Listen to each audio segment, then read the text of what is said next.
Assalamualaikum warahmatullahi wabarakatuh. Sebelumnya, terima kasih kepada Bapak Dede Purwana selaku dosen pengampu mata kuliah pengantar manajemen dan teman-teman semua yang telah memberikan kami waktu untuk menyampaikan presentasi pada kesempatan kali ini.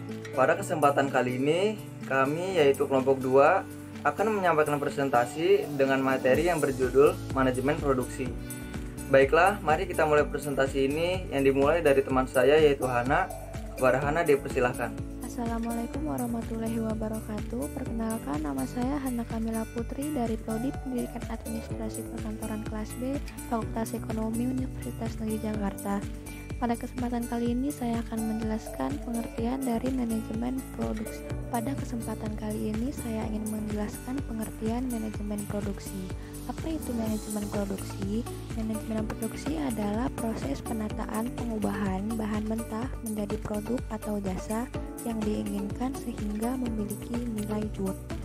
Perkenalkan, nama saya Yohana Lastri Daera dari Prodi Pendidikan Administrasi Perkantoran B, Fakultas Ekonomi Universitas Negeri Jakarta. Saya akan menjelaskan mengenai fungsi manajemen produksi. Fungsi manajemen produksi ada 4, yaitu perencanaan, proses pengolahan, jasa penunjang, serta pengendalian atau pengawasan. Yang pertama, perencanaan. Ini adalah keterkaitan dan pengorganisasian kegiatan produksi yang akan dilakukan dengan dasar waktu atau periode tertentu. Dengan perencanaan yang baik, maka akan meminimalisir biaya produksi, sehingga perusahaan bisa menetapkan harga yang sehat dan meraih untung yang besar. Kedua, proses pengolahan. Ini adalah metode atau teknik yang digunakan untuk mengolah masukan atau input. Proses ini sangat penting untuk pemanfaatan sumber daya secara maksimal dan efisien. Ketiga, jasa penunjang.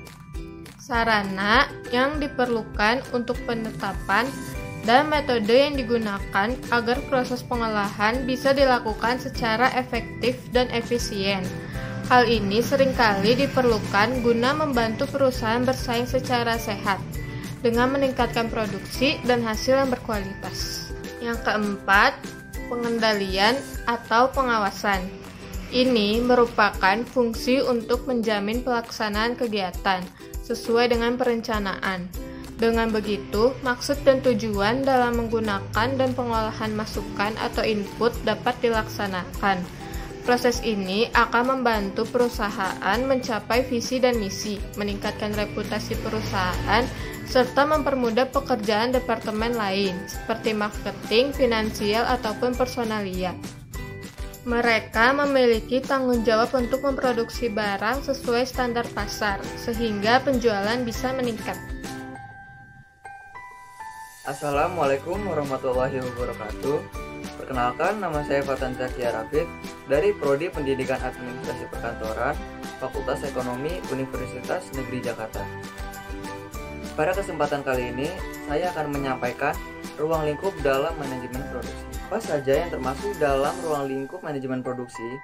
Ada 3 kategori di dalam ruang lingkup manajemen produksi.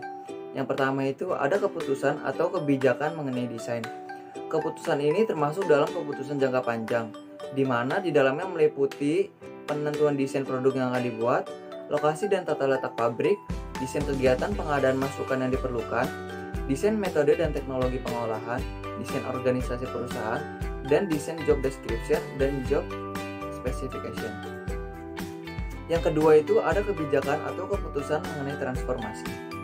Keputusan operasi ini sifatnya jangka pendek, berkaitan dengan keputusan taktis dan operasional. Kebijakan ini mencakup jadwal produksi, gilir kerja, anggaran produksi, jadwal penyerahan masukan ke subsistem pengolahan, dan jadwal penyerahan keluaran ke pelanggan atau penyelesaian produk. Yang ketiga ada keputusan atau kebijakan mengenai perbaikan. Kebijakan ini sifatnya berkesinambungan, maka kebijakan ini dilakukan secara rutin.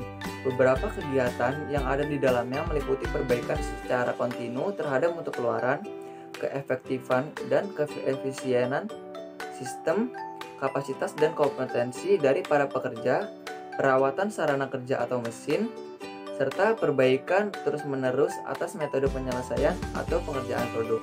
Perkenalkan, nama saya Teresa Sitinjak dari Prodi Pendidikan Administrasi Perkantoran B, Fakultas Ekonomi Universitas Negeri Jakarta. Di sini saya ingin menjelaskan aspek-aspek yang terdapat dalam manajemen produksi. Untuk mendapatkan hasil produksi yang sesuai harapan, perlu dilakukan beberapa tahapan penting dalam proses produksi. Berikut ini tahapan dan aspek di dalam manajemen produksi. Yang pertama ada perencanaan produksi.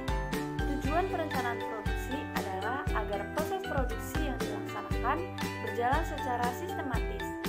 Beberapa keputusan yang berhubungan dengan perencanaan produksi diantaranya jenis barang, bahan baku yang digunakan, kualitas barang, kuantitas barang, dan pengendalian produksi. Tahapan yang kedua adalah pengendalian produksi.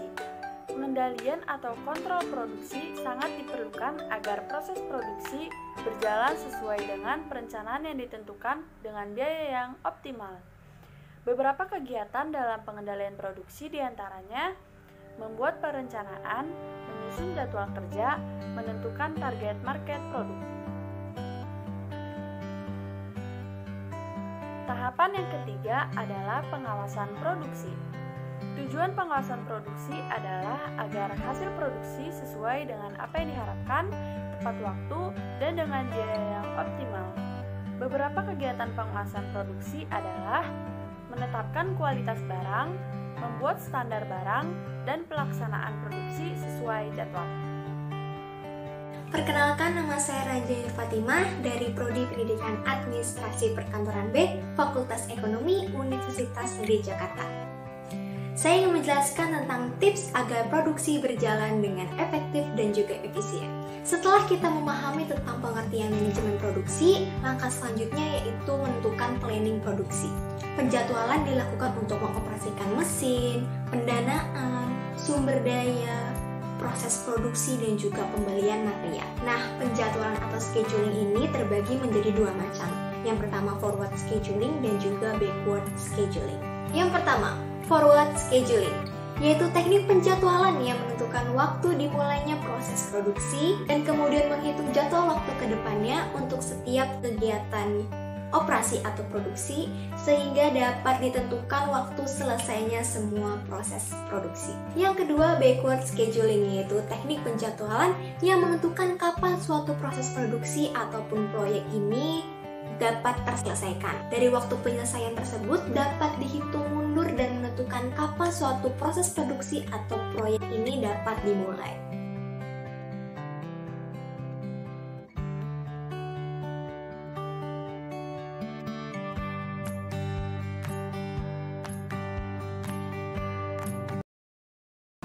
Assalamualaikum Ibu. Waalaikumsalam. Perkenalkan, nama saya Ranjani Fatimah. Saya sama kelompok saya ingin mewawancara Ibu kebetulan untuk tugas kami.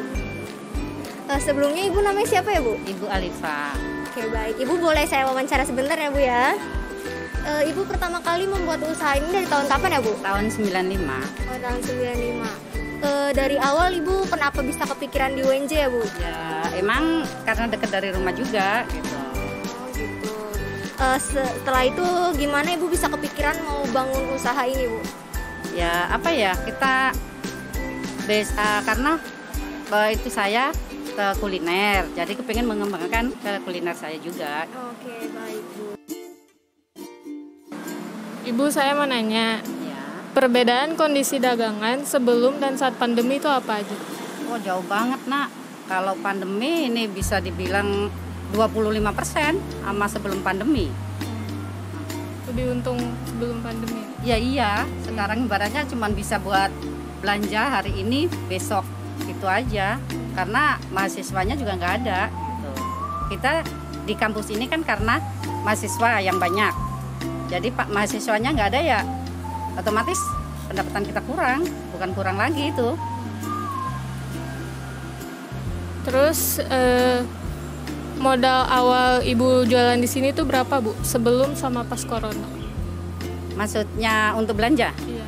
Kalau sebelum pandemi kita belanja sampai bisa habis 1 juta. Kalau sekarang ya kurang dari segitu, paling 500 gitu ya. Tapi nggak terus segitu, tergantung. Kita kan kadang-kadang ada yang pesen kayak gitu. Nah, tadi kan udah ngomongin belanja, Bu. Nah, saya mau nanya, kalau biasa belanja bahan-bahan itu belinya di mana? Di pasar tradisional. Di dekat sini, daerah sini? Dekat daerah sini. Jadi nanti langsung ya ke sini? Apa nanti masaknya beda lagi? Enggak, masak di sini langsung. Jadi belanja dari pasar langsung ke sini masak. Oh gitu, oke. Terus biasanya buat masakan itu bahan-bahan apa aja yang diperluin, Bu? Ya kita kan sayuran, ayam kayak gitu. Ya kita kan jualannya ayam goreng, pecel lele, ya itu aja yang dibelanja. Saat memproduksi makanan yang Ibu jual, biasanya kendala-kendala apa saja yang Ibu alami saat memproduksi? Misalkan tiba-tiba biaya cabai yang tiba-tiba naik dan sebagainya. Kira-kira kendala yang sering Ibu alami apa? Kalau kendala untuk masalah cabai itu nggak ada kendala, tapi kadang-kadang ayam yang kendalanya itu. Kalau lagi ayam mahal, otomatis agak ada kendalanya gitu aja. Kalau di menu yang lain kan Ibu menunya banyak nih. Ya ada semua sih, nggak pernah nggak gitu. Paling kadang-kadang kayak ikan mas tuh kan suka-suka kosong gitu. Udah itu aja. Kalau menu ikan masnya kosong, itu Ibu menunya dijual atau misalkan kalau ada yang pesen Ibu bilang kosong? Jadi nggak? Ya bilang kosong. Kalau misalnya ada yang pesen, Ibu bilang kosong, kan mas lagi nggak ada gitu. Setelah itu kira-kira menu yang andalan di toko yang Ibu bangun apa? Ayam sama pecel lele. Ayam goreng atau ayam? Pokoknya kalau ayam tuh macam-macam. Nah, andalannya itu ayam kalasan kalau di sini. Yang membuat itu menjadi menu andalan apa, Bu? Maksudnya menu andalan saya? Ya. Yaitu yang ayam kalasan sama soto. Tuh, yang paling banyak tuh ayam kalasan sama soto. Ini buat harapan ke depannya Ibu dalam menjalani usaha ini apa? Maksudnya harapan berjualan. Harapan berjualan. Ya. Dulu harapan saya sih kepingin anak saya lulus kuliah semua gitu. Tapi sekarang udah alhamdulillah udah pada lulus sekolah, pada lulus kuliah. Nah tinggal kan biar masa tua saya, ya itu andalannya. Terima kasih ya Bu ya atas waktunya buat wawancara. Sama-sama. Terima kasih ya Bu buat waktunya. Ya, sehat-sehat terus ya Bu ke depannya. Amin. Sehat-sehat terus. Semoga sukses ke depannya. Ya. Terima kasih Bu. Baiklah, sekian presentasi dari kelompok kami. Apabila ada kata-kata atau kalimat yang salah, kami mohon maaf. Wabillahi taufiq wa hidayah. Wassalamualaikum warahmatullahi wabarakatuh.